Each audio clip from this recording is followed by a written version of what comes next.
एक बहुत ही शानदार मुद्दा जिसे लेके सभी विद्यार्थी जो है लगभग तनाव में रहते हैं कि बोर्ड एग्जाम में एक अच्छा उत्तर कैसे लिखा जाए, या फिर ये कहिए कि टॉपर आखिर किन रणनीतियों का अनुसरण करते हैं जो कि सेम उत्तर लिखने के बाद भी कोई टॉपर बन जाता है और कोई साधारण मार्क्स लेके आता है। आखिर टॉपर उन किन रणनीतियों को पूरा करते हैं या किन मानदंडों को पूरा करते हैं, किन पैरामीटर को पूरा करते हैं कि टॉपर्स को जो है सेम उत्तर लिखने पे ज्यादा मार्क्स मिलता है, जबकि एक साधारण व्यक्ति कमोबेश वही उत्तर लिखता है फिर भी उसके कम मार्क्स मिलते हैं। आखिर वो किन जरूरी चीजों का ध्यान रखते हैं, आज की इस क्लास में हम बात करने वाले हैं। मुख्य परीक्षा में यानी उत्तर कैसे लिखे, यानी जो आपका एमसीक्यू के अलावा जो डिस्क्रिप्टिव क्वेश्चंस होता है उनके उत्तर को लिखने के समय आपको किन चीजों का ध्यान देना चाहिए। तो आज मैं आपको बताता हूं इन दो चीजों को जो है हम कैसे करें।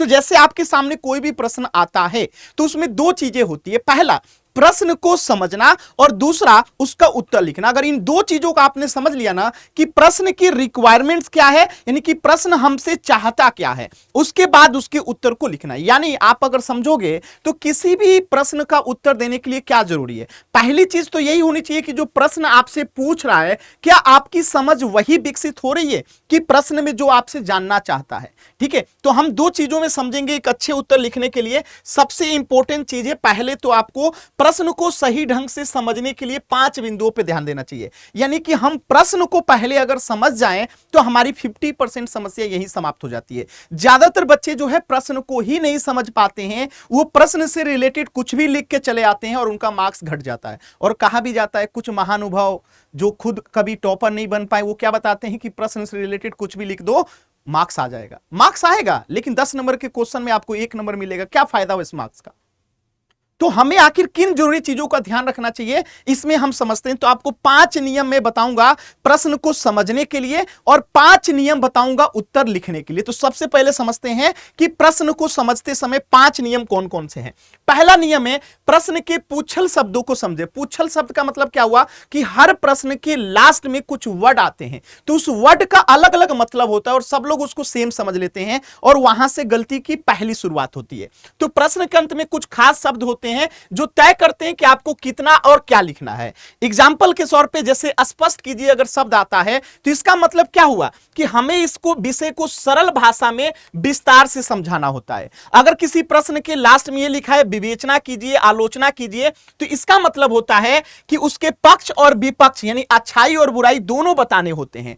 अगर प्रश्न में यह लिखा होता है कि संक्षेप में लिखिए, यहां सिर्फ मुख्य बिंदु जो है आपको लिखना होता है। अगर प्रश्न में लिखा है अंतर स्पष्ट कीजिए तो इसमें हमेशा बीच में लाइन खींचकर तुलनात्मक उत्तर लिखना होता है। तो ये पूछल शब्दों के कुछ अर्थ निकलते हैं, वर्णन कीजिए, टिप्पणी कीजिए, इन सब का अलग अलग अर्थ होता है। तो पहला काम क्या है, हमें पूछल शब्दों को जो है समझना है। दूसरा पॉइंट क्या है प्रश्न को समझने के लिए कि अंकों के आधार पर उत्तर की लंबाई तय करें। अब मान लेते हैं 1 नंबर का क्वेश्चन है, अति लघु उत्तरीय प्रश्न है, उसमें आप 1 लाइन से 2 लाइन से ज्यादा लिख दिए, मतलब क्या है आपने टाइम वेस्ट कर दिया।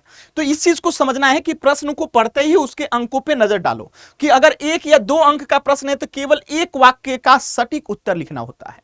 ठीक है, 5 अंक का है तो आधा या 1 पेज या जिसमें कम से कम 3-4 मुख्य बिंदु जरूर आने चाहिए, यानी कि कम से कम 5-6 लाइन आपको वहां पे लिखना ही पड़ेगा।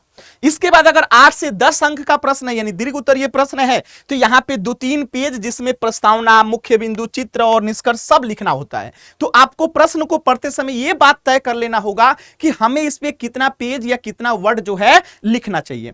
तीसरा, प्रश्न को पढ़ते समय क्या दिमाग में आना चाहिए कि प्रश्न को 2 बार पढ़े। कई बार प्रश्न 1 बार पढ़ने पे आपको समझ में ही नहीं आता है, तो हमारी जिम्मेदारी होती है कि हम प्रश्न को 2 बार पढ़ें। ठीक है, कभी कभी एक ही प्रश्न में 2 या 3 सवाल छिपे होते हैं। ठीक है, एग्जाम्पल के तौर पे देखिए, ओम का नियम क्या है, इसका सत्यापन कैसे किया जाता है। अभी यहां पे 2 प्रश्न है। पहला, नियम की परिभाषा देनी है कि ओम नियम क्या है, ये पहला प्रश्न। दूसरा, इसका सत्यापन कैसे करें, तो फिर प्रयोग यानी एक्सपेरिमेंट समझाना है। ठीक है, तो अगर आप सिर्फ 1 भाग लिखेंगे तो आधे नंबर आपके कट जाएंगे। कुछ बच्चे जो है क्या करते हैं, ओम का नियम लिख के छोड़ देते हैं, जबकि दूसरा भाग इसका क्या है, इसका सत्यापन कैसे किया जाता है, यानी 50% आपको इधर खर्च करना है, 50% इधर खर्च करना है। तो ये तीसरा नियम का प्रश्न को बार बार पढ़िए। अगर आपको 1 बार में अच्छे से समझ में नहीं आ रहा है तो 2 बार पढ़िए, 3 बार पढ़िए, लेकिन प्रश्न में जो पूछा गया है उसको लिखना है और जो नहीं पूछा गया है उसको नहीं लिखना है। कई बार बच्चे यहां पे गलती करते हैं कि उनको जो कुछ भी आता है सब चीजें लिख देते हैं और इससे भी एग्जामिनर आपकी कॉपी को चेक नहीं करेगा, आपके मार्क्स कट जाएंगे। यानी कि प्रश्न की तीसरी सबसे इंपॉर्टेंट चीज क्या हो गई कि जो पूछा जाए वो छूटे नहीं और जो ना पूछा जाए उसे लिखे नहीं। सिंपल सी बात है, यानी जो कुछ भी पूछा गया है उसे तो हमें लिखना ही लिखना है और जो नहीं पूछा गया है भले हम जानते हैं उसको आपको बता के नहीं आना है। चलिए चौथा बात कौन सी आपको ध्यान रखना है, कीवर्ड्स को जो है मानसिक रूप से मार्क करें। यानी आपके माइंड में प्रश्न पढ़ते समय समझ में आ जाना चाहिए कि इसमें महत्वपूर्ण रूप से कौन कौन पॉइंट आपको लिखने ही है। हर प्रश्न के कुछ 4-5 पॉइंट होते हैं जो सबसे इंपॉर्टेंट होते हैं और वो आपको हर हाल में लिखने हैं प्रश्न के उत्तर में, वरना फिर आप नहीं कर पाओगे। तो प्रश्न को देखते ही वो 5 पॉइंट आपके माइंड में आने चाहिए। तो प्रश्न पढ़ते समय मुख्य शब्दों को दिमाग में या पेपर पर हल्की पेंसिल से टिक कर ले। जैसे यदि प्रश्न भारतीय स्वतंत्रता संग्राम में महात्मा गांधी के असहयोग आंदोलन के कारण पूछ रहा है तो आपके उत्तर में ये 3 चीजें मुख्य होनी चाहिए। बात समझ में आया? क्लियर है? तो ये चीजें आपको ध्यान रखना है।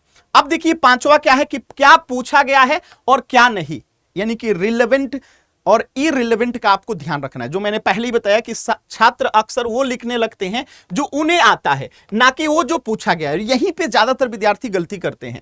तो अगर प्रश्न हड़प्पा सभ्यता की नगर योजना पूछ रहा है तो वहां उनकी खेती या व्यापार के बारे में ज्यादा लिखने से नंबर नहीं मिलेंगे, सिर्फ नगरों की बनावट पे ध्यान देंगे तभी आपको उत्तर मिलेंगे। यानी कि जो पूछा गया है वही लिखें, जो आपको आता है वो लिखने की जरूरत कतई नहीं है। ठीक है, चलिए अब हम बात करते हैं, ये चीजें हैं जो आपको समझना है कि क्या कौन मतलब सटीक या तथ्य का नाम लिखें। यानी जब प्रश्न में क्या कौन पूछे तो मतलब सटीक और तथ्य का नाम लिखें। जैसे प्रश्न में क्यों पूछे तो यहां पे कारण बताना होता है, तर्क देना होता है। अगर कैसे पूछे तो प्रक्रिया, प्रोसेस या विधि समझाना होता है। अगर तुलना पूछे तो समानताएं और अंतर दोनों बताना होता है। ठीक है, अब हम बात करते हैं कि उत्तर लिखने के समय हमें किन चीजों को ध्यान रखना होता है।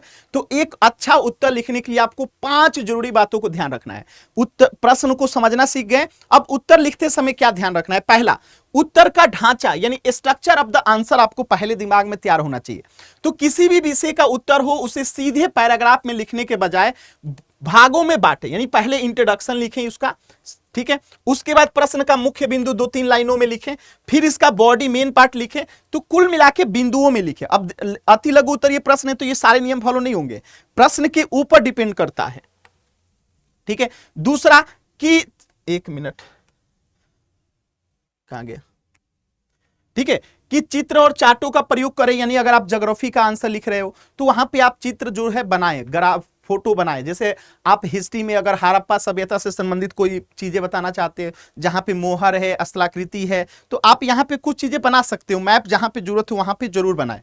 ठीक है, जैसे विज्ञान है तो उसमें आप स्ट्रक्चर बना सकते हैं, प्लांट सेल, एनिमल सेल में जो स्ट्रक्चर होते हैं वो बना सकते हैं। ठीक है, तो चाहे विज्ञान हो, भूगोल हो या अर्थशास्त्र, जहां संभव हो चित्र जरूर बनाए, जबरदस्ती नहीं, जहां लगता है कि हम बना सकते हैं वहां जरूर बनाए। नामांकित चित्र जो है बनाएं, इतिहास, नागरिक शास्त्र, घटनाओं के क्रम को जो है फ्लो चार्ट के जरिए दिखाएं। तो ये सारी चीजों से आपके मार्क्स बढ़ जाते हैं। फिर आते हैं कॉपी की स्वच्छता, यानी अच्छी हैंडराइटिंग में लिखें। आप सिंपल सी बात है, अगर एग्जामिनर को आपकी कॉपी पढ़ने में आंखों को दर्द होगा तो क्या वो आपको अच्छा मार्क्स देगा? नहीं।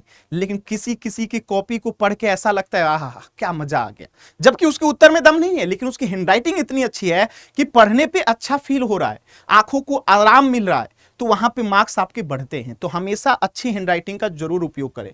तो कॉपी की स्वच्छता, तो 2 उत्तरों के बीच कम से कम 2-3 लाइनों का गैप छोड़ दे, कॉपी के दोनों तरफ हाशिया ना खींचे, किसी बाई तरफ खींचे, गलत होने पर उसे ज्यादा ना गोंदे, बस एक हल्की लाइन से काट दे। ये सारी चीजों को, छोटी छोटी चीजों को आपको ध्यान रखना है। यानी कुल मिला के एक अच्छी हैंडराइटिंग के साथ जो है उत्तर लिखना है। और पांचवी जरूरी बात जो आपको ध्यान रखनी है कि सटीक और स्पष्ट जानकारी दे, भूमिका ज्यादा ना बांधे। यानी प्रश्न जो पूछा गया है वहीं से शुरुआत करें और जितना पूछा गया है उतना जरूर लिखे। ये नहीं कि प्रश्न पूछ रहा है हड़प्पा सभ्यता की नगर योजना बताइए, आप ये बताने लगे कि उसका उत्खनन किसने किया, उसकी खुदाई किसने किया, तो पुरातत्व विभाग के जो है जनक किसे कहा जाता है, ये सब नहीं लिखना है। आपसे नगर योजना पूछ रहा है तो आपको सीधे ग्रिड पद्धति बतानी है कि सड़कें 90 डिग्री पे काटती थी, नगर योजना कितना बेहतर था, ये सारी चीजें आपको बतानी है। आपको वो चीजें नहीं बतानी है जो प्रश्न में पूछा नहीं गया लेकिन आपने पढ़ा है उस चैप्टर में।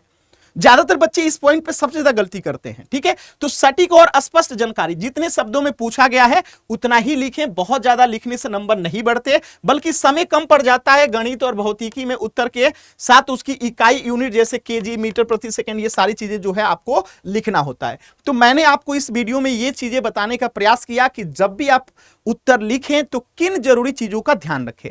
तो आपको ये वीडियो कैसी लगी कमेंट सेक्शन में जरूर बताएं, और अपने दोस्त यारों को जो है ये वीडियो जरूर शेयर करें। मिलते हैं नेक्स्ट क्लास में। Thank you.